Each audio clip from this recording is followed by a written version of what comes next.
So we are joined all the way from across the Atlantic in the beautiful city of London, United Kingdom, by my friend Jessie Auguste, award-winning podcaster, founder of Glowing in Tech, uh, software engineer, just so involved in the tech community there in the United Kingdom. We thank you so much for taking some time for us today. This is our computer science engineering class here at Velma Jackson High School. And we're recording this for all of our friends in Madison County schools, including my friend Angela Jordan over at Shirley Simmons Middle School and my friend Tiffany Turnage at our Career Technical Center. So we thank you. Oh, and for our YouTube channel. Forgot about that. So thank you so much for taking some time for us today. Absolute pleasure to be here. Thanks so much for inviting me. Obviously, we're going to talk about all the things you're doing and all these trends that are always changing in the tech world. But just give us a little background. You went to Sheffield University, got a degree in psychology. So your background has nothing to do with tech. Yeah, absolutely. So I studied what I was really interested in at the time, psychology. Absolutely incredible field to study and had a great time at Sheffield University. But when I graduated, realized that I didn't particularly want to work in the health industry. Not for lack of trying, it's just a very difficult and underfunded area of of a career choice. So I joined a tech company that has a behavioral science element to it, CyberSafe, where I felt as though I was able to kind of combine my knowledge of psychology with also the like passion for technology as well.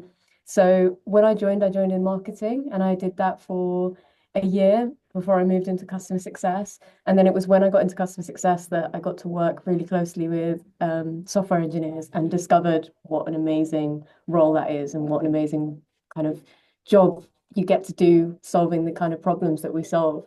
So, although I have no formal experience or training in computer science, I was able to find, with the help of Coding Black Females, a course which allowed me to do a boot camp in the evenings, learning the fundamentals, kind of putting together by the end of the 6 month course a project that involved front end and a back end application.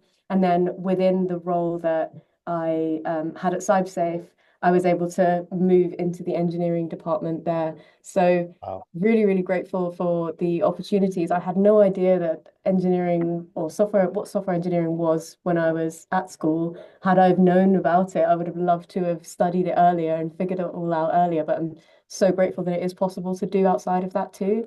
So yeah, I've been a software engineer for a few years now and doing a lot of work with coding Black females and starting Glowing in Tech.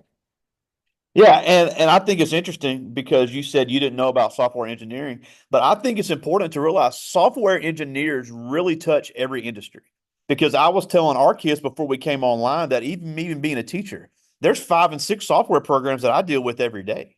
So there have to be people to design these, even in industries we would not think of needing software engineers, and people in the trucking industry, people in the agriculture industry. There are software engineers that touch every single aspect in every single field because of technological advancements and because of changing consumer patterns, and also, and since the advent of COVID, more and more remote work. So, what are some of these trends that are seeing more and more need of software engineers? 100%. Like I've seen a lot of changes even in the short amount of time I've been in tech. So like mentioned, COVID changed a lot in terms of the possibilities and what we are able to do online now. So I think a lot of what I've seen is, especially in particular with people who have made that transition from non-technical to technical, the way they do it best is when they choose something that they're passionate about beforehand. So, like you said, it could be healthcare, it could be education. If you're able to bring that kind of experience from the thing you're passionate about, you understand the problem. I know quite a few software engineers in e-commerce who love shopping, love fashion, love clothing, and have gone into the kind of technical aspect of that by building applications in those industries. So yeah, I think I've seen the trend of people using their kind of past career life to as a way to transition into a technical role. And also just like general availability in innovative roles in those industries. Like we're seeing things now, like particularly if I think about like gaming and fashion and things that primarily weren't thought of as so tech heavy now being embedded in so much of what we do. So there's just more opportunities, way more opportunities than there were even a few years ago. Yeah, and now you taught me something last time I did not know about there's front end and back end software engineering. And people have kind of dabbled in both, but for some of our younger students that may not be aware, there's a need for both at a lot of these companies. But what is the difference between front end software engineering and back end software engineering? It's a really good question. So, a way that it's been put to me before, which I found really helpful to understand, is thinking about a restaurant being the full stack of front end and back end. And if you think about the chefs in the kitchen are kind of the back end, they're the ones producing things, but all of the mess and all of the process is kind of hidden away from the people who are receiving the food, the people, the customers in the restaurant. And the front end is kind of like the waiters, the waiting staff. They're going into the kitchen and they're collecting the things and they're bringing it out to the customers. And so that's how I like to think about front end and back end. They both need to work very close together. They serve very different purposes, but the front end is all about how you present the actual computing to the end user. There's so much thought that goes into front end, and it is very technical still. It's not just picking the colors and deciding which type of button to use. It's all about how you can present and aggregate data in a way that is user friendly, simple to use, intuitive, and beautiful. So there's a much well. Oh, some people would argue there's a more creative side to it, but I think the back end can be just as creative. So I work in back end, and a lot of that is about data storage, thinking about how we can manipulate data, all of the processing that's involved in building software. Yeah, and I think it's really cool because I have people all the time say, "Well, I'm more of a creative person. I don't know if I'd be good at coding." Well, you can use that creative side to make a website that is easy for the user to use. Because how often, and this goes back to your psychology background, how often have we been on a website and it's hard to use and we go somewhere else? Companies need websites that are easy to navigate, easy to find things, easy to use. And that's where front end engineers are really important in software. And then on the back end, we talked about the healthcare when we need people to protect records. We need people to protect financial statements. We need people to find space to manage the server. So there really is a huge growing trend in every industry for both ends of this. Yeah, 100%. Now, something you mentioned last time, and I've talked about this since, is you said you got your degree in psychology, but you got your technical certificate in what 6 months, and something that you suggested that a lot of kids can do is look, you could still go to university and get a degree in something you love while still getting a technical certificate, because in your case you have a great skill at sales. You have a great skill with people. And at the end of the day, even these tech companies need people skills in order to sell to clients, in order to explain things to clients. So having those tech skills and the degree can be useful. 100%. And there's so much value in going to university or going to college that is intangible in the way that it's not necessarily about the qualification you come away with at the end, but more the experience and the exposure to the knowledge that you get and all of the opportunities you get while you're in college. So it's not something that's crucial, but I don't regret doing my degree, even though it's not related to what I do day to day. It definitely serves me in a lot of what I do. Yeah. Yeah, and then a lot. I'm obviously over here. The kids aren't aware, but University of Sheffield is a huge school. What 30,000 students? So to me, getting to work with people from all over the world of all backgrounds in a large setting like that can be very useful because we have a lot of large universities here in the United States, and Sheffield is just as big as some of those. Yeah, I've heard some incredible things about college in the US. Uh, some of it needs to kind of stay hidden because some of the stuff goes on is pretty crazy.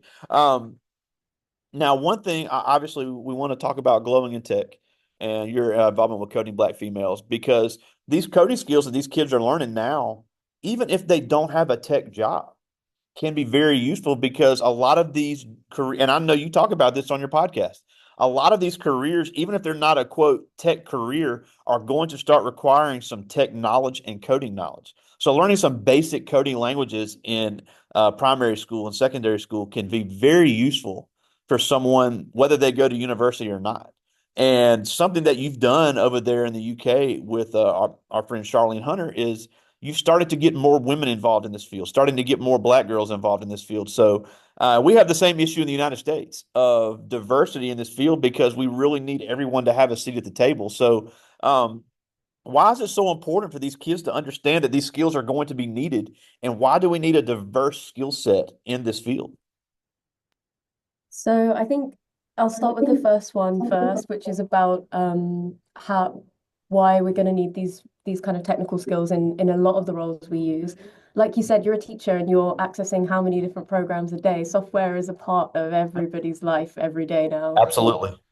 And so the more you can bring to the table in terms of the skills you have, the ways you can apply and tackle a problem and use the skills you've got to address a problem in a slightly different way, the more valuable you're going to be as an employee, the more you're going to be able to kind of progress through your career. And so I think making sure that you've got digital proficiency, which the kids now are so much further ahead than even just Yeah. what it was like for me.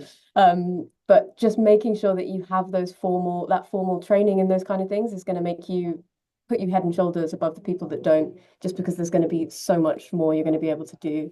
And then in terms of representation, I think obviously there are systemic issues which mean that it is harder to get representation in these traditionally male and white male roles. That's just because of issues in society, which mean that Yeah. those opportunities that weren't as available. I think there are a lot of organizations that are doing the work and really putting money behind what they say when it comes to training people and improving those opportunities so that we can change that. So a big part of what started Glowing in Tech was the fact that myself and Amber were software engineers and we were exposed to loads of incredible Black women through Coding Black Females. But whenever we were trying to learn software engineering concepts or whenever we were trying to like consume content around technical topics, there were no Black women that I could find, creators on social media, on YouTube. And it was really difficult to kind of have that reality, my reality, knowing all these incredible women, and then the reality of the internet showing me that there isn't that available. And same in organizational structures. You don't tend to see very many Black women in technical teams. And so we were just really motivated to make the use of our networks and show everybody that, yeah, look, there are a whole bunch of completely incredible Black women who are killing it out there. They're just not platformed in the same way. And so we wanted to do our bit to try and address that. I think I've seen representation change a lot in the past few years, and in the last year and a half, arguably, the tables are turning a little bit, and that it's been a little bit more difficult in that regard. But the progress we're making as a society, both in the US and the UK, is amazing, and I think it's only going to get better in terms of the opportunities available, the environment that you're going to work in, and the kind of power you're going to have entering these organizations as somebody from an underrepresented background compared to our parents' generation, for example. Oh, I agree 100%. I've been saying that for years, so it's really good to hear someone saying the same things I've been saying.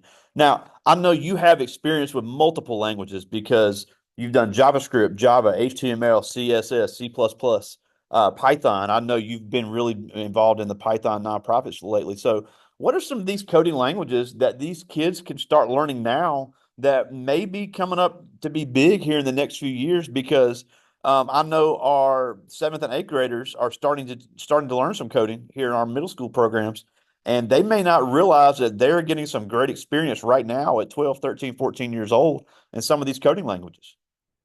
That's incredible to hear. They're getting into it so young. I definitely think Python is an incredible place to start. It's a really popular language because it's so like human language. It's a lot easier to read. It's a lot less, I guess, like computer language. So, and the applications of it are incredible. Like you can use it for data science, you can use it to build web applications, you can use it for really intensive computing for AI and machine learning. It's just really, really versatile. And I think it's got a great learning path in terms of being able to have a massive impact with very little knowledge. I think sometimes with a lot of backend languages, it can be a little bit intimidating. There's a steep learning curve. I think Python does a really good job of making it beginner friendly and also just being one of the most popular frameworks. It means that a lot of places that are looking for to fill roles are asking for some experience and knowledge of Python. Yeah, and and I don't know if I told you this last time, we have availability in our school district. These kids, before they graduate secondary school, can get IT certifications in multiple programs. So without ever going to a university, they can start working in this field because look, you talk about this on your podcast as well. Nothing against going and getting a degree, but if you're somebody that wants to go ahead and start getting hands-on experience and start working immediately, a lot of these companies, especially ones developing software, would rather have an 18, 19-year-old with that certification than somebody that's done the university route. And that is an opportunity they can start taking with my good friend Tiffany Turnage over there. They can do 2 years of it and they are certified and ready to start working immediately after they graduate. 100%. Especially, I think the incredible thing with those kind of courses is that they often you leave with a tangible, practical example of something you've built. And if you're able to talk with passion and interest and explain something that you have made, that kind of thing for an application will make you stand out and is an incredible way to get your foot in the door. Man, I'm telling you, and I really hope our kids consider that program. And I know they have similar programs in the UK as well. It really is a growing trend in secondary education. Now, before I get to the students' questions, I wanted to talk about one last thing. And I know you've had a few episodes about this on Glowing in Tech, and we'll tell them where to find Glowing in Tech here in a second. But you've talked a lot about imposter syndrome, about how look, we're diversifying tech, but then young people, once they get into the field, they're the only one in the room and they have a hard time understanding that they deserve to be there. So talk about it in your own experience and some of the other guests that you've had that have talked about it and how it is not it's something very normal, and I think everybody has dealt with it at some point, but especially these young black kids. And we have a lot of Hispanic population and Asian population in our school district as well, and all of them could face that. So when it comes to facing that imposter syndrome, especially in the tech space, what are some ways they can cope with that and be prepared for it? Yeah, I think it's a really important thing, and I'm really glad you brought it up because we can't pretend that it's all roses once you do join the tech industry. There are going to be tough moments, and there are going to be times where you have self-doubt because perhaps someone's overlooked you for an opportunity or you feel like your work hasn't been recognized. And a lot of the time with these kind of microaggressions and the lack of representation, it can be a little bit difficult to completely say it's one thing or another, and you can second guess yourself. And I think one of the things that consistently comes up when I speak to people who are high in their career that have stuck it out, because we see a lot of attrition, we see a lot of women, black people, underrepresented people in tech leaving tech at higher numbers than the kind of dominant groups. The thing that I see those people speak about the most is having community and having safe spaces where they are engaging with people that are like them, just a space to vent and say, hey, this thing happened at work today. I feel it's a bit unfair. And just you've got people that got your back and say, no, you're amazing.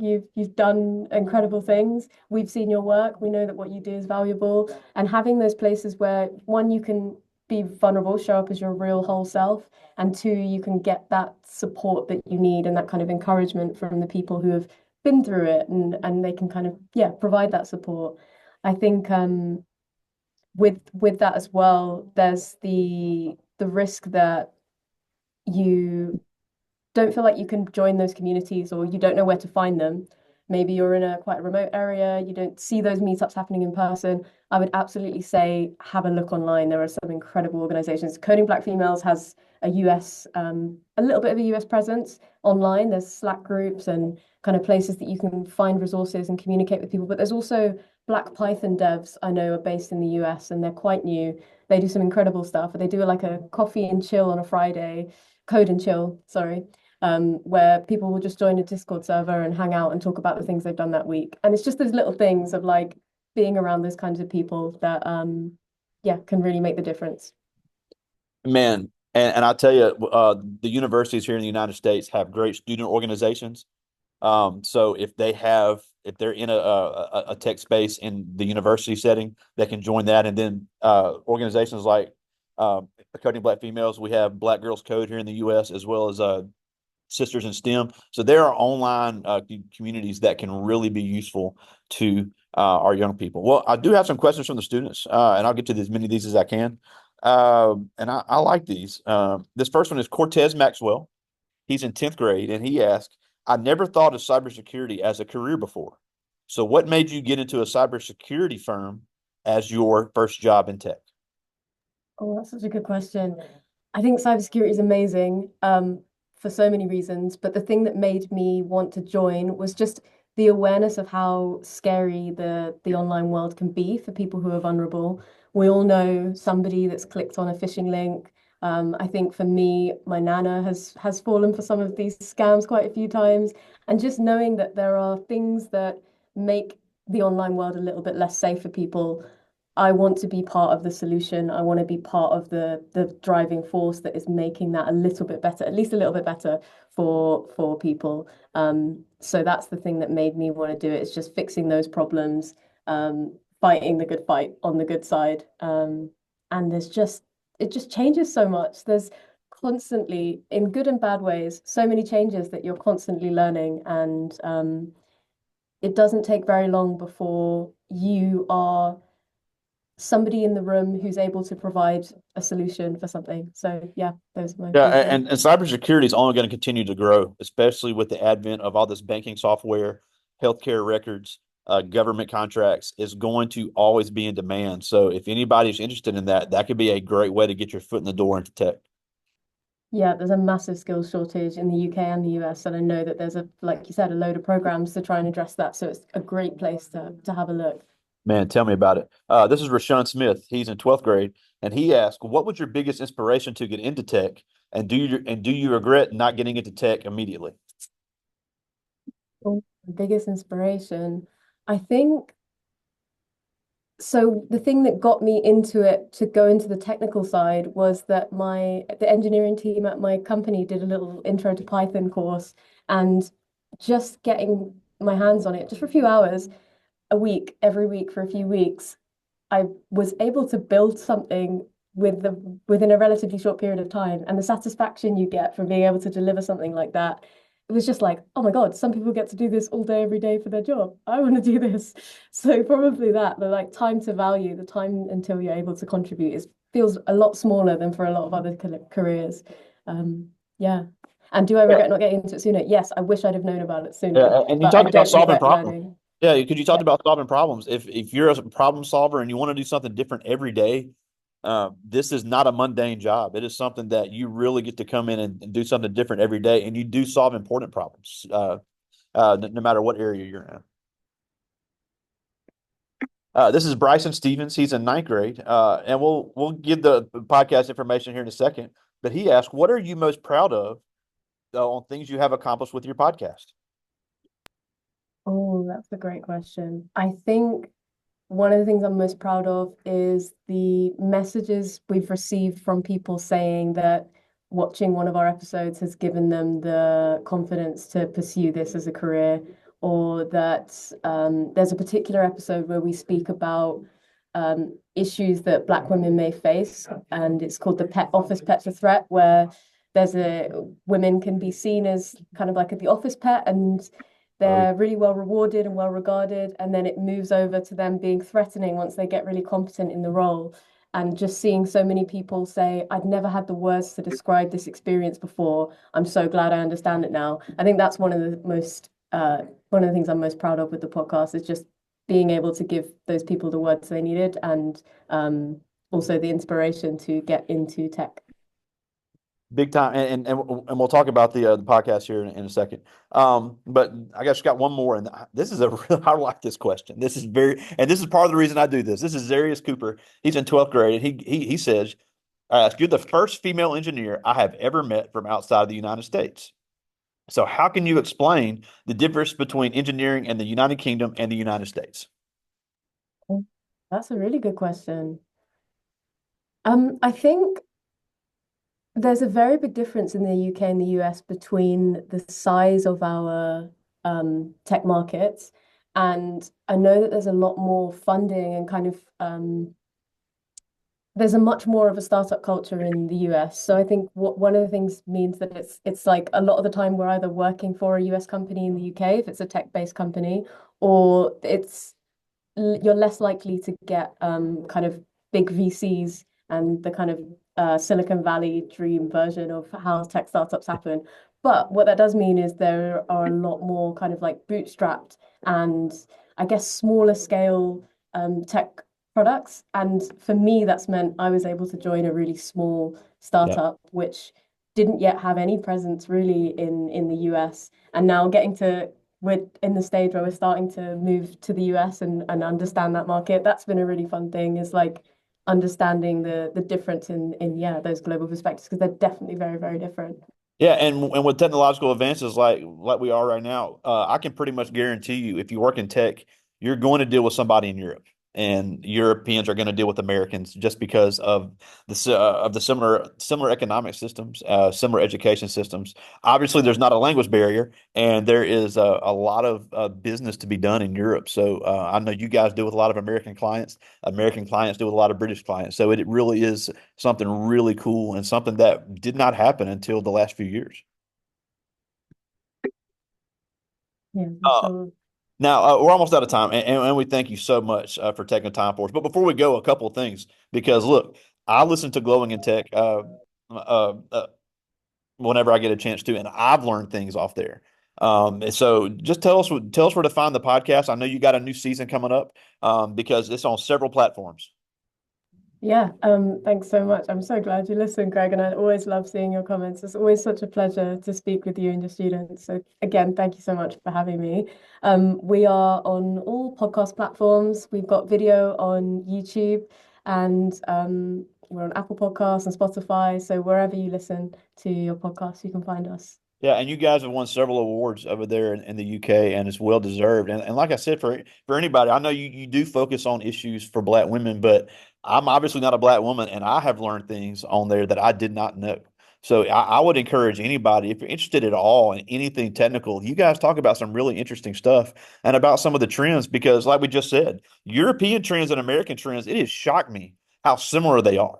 The same issues you guys deal with in the UK, we deal with here in the United States. So I want to encourage anybody to listen because it really is some good stuff. And I'm really looking forward to your new season with your new partner. I think it's going to be great.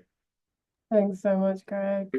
Now, the last thing before we go, and again, it's it was blowing their mind earlier that it's not even noon here, but it's almost the end of the workday over there in the UK. So the time difference, I don't think they understood, which is kind of cool. But why should these kids, even as young as 12, 13, 14 years old, really consider getting these tech skills and these tech careers now? Because the technological advances are going to keep coming. So why should they really consider getting into these tech fields? I think the future of what we do and how we contribute to society is going to largely be online. I think we're seeing since the last time you've spoken, Greg, the AI landscape has changed so much. Yeah, and And that's the been less than a developers year. that exactly, exactly. And I think we're seeing it become ubiquitous, like we're seeing it become integrated in so much of what we do, not just the way we spend our free time and our personal time on games and phones, but like how we work and what we do. So I think it's the sooner you can get involved in that and the sooner you can acquire those skills, the quicker you'll be contributing to those changes. Tech should be something that reflects and serves absolutely everybody. So everybody has a place to contribute to it. Absolutely. Well, as always, it is such a pleasure, and I'm a huge fan of what you're doing. I'm about to end the recording. I want to talk to you just for about 30 seconds, real quick, before after I end it. But Jessie August, all the way from London across the Atlantic. Thank you so much for joining us today. Thanks, Greg.